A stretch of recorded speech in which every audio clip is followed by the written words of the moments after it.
I think the problem with Gregg was, people were talking about, oh, they got too comfortable with him. And I would agree with that. I think there is a level of comfort you have to have with a coach, right?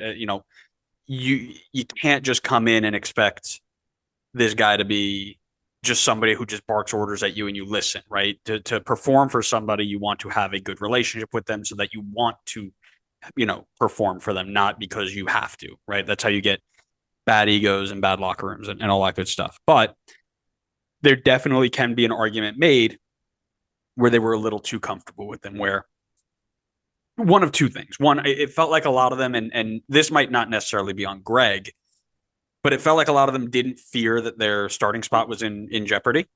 Um, like there really wasn't a ton up next. So they didn't have to fear like, oh, I have a bad result. Like, uh-oh, now what? Right. Um, and from there, it also felt like maybe Gregg wasn't pushing them hard enough. The more information that comes out about it, that he was kind of, and I say all of this because this is kind of an approach we took at Alfred, where we came in and we had a bunch of people who needed to learn a system, learn a game, and learn the way a new coach was doing it. And our first thing was like, we're not going to go in and be toxic to each other. We're not going to go in and be, we're not going to rip each other apart. We're going to build each other up. And that works for, the beginning couple of years where you're all then on board and saying, okay, good, we're moving in the right direction. Everything's good. Everything's great. But there always comes a point in that sort of buildup where it's not good enough anymore.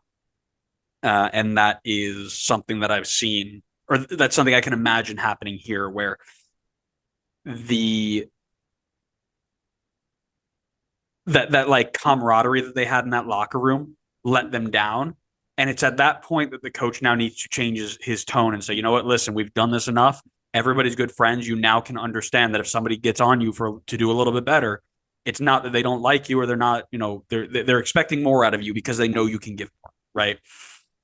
I think that's probably a part of what was missing in this whole thing. So there's, a lot of things. I mean, you can talk about his tactics and his motivation, but at the end of the day, a change needed to be made, if for no other reason than to spark up a little bit of extra energy and get them into a more focused mindset, if you will.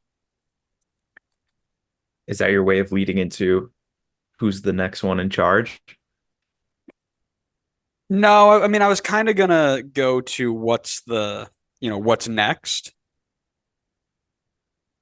Hopefully a new coach. Uh, yeah. We've kind of covered the second cycle impact a little bit, right? They got comfortable. Do you want to add anything onto the second cycle impact? Did you have anything else you wanted to share on that?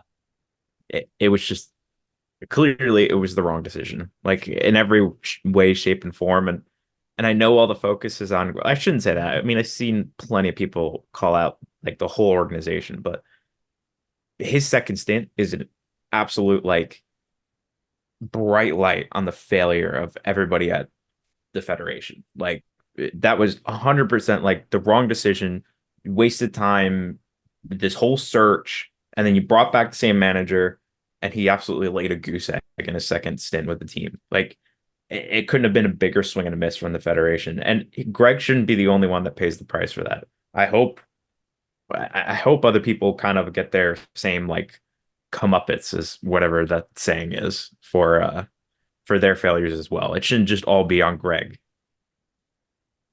I think so. I've seen that a lot on social media too, and I think that's where we need to take a step back, because in that room, when making those decisions, the one thing that nobody knows about, I mean, at least most of us don't know about, I can't say nobody, I think that's unfair, is who actually was available to take the job, and was anybody actually better than what we had at the time. And I understand the sentiment, right? Like, you guys did all this work and just to bring a guy back who clearly wasn't ready for it. And you know that coaches who go through a second cycle never have enough success, and all these data points that point to it being a bad decision.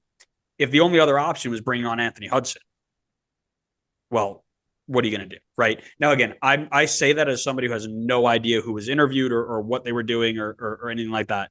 But I'm also kind of never the person to jump on and throw the, the torches and the pitchforks up in the air and say, burn it all down.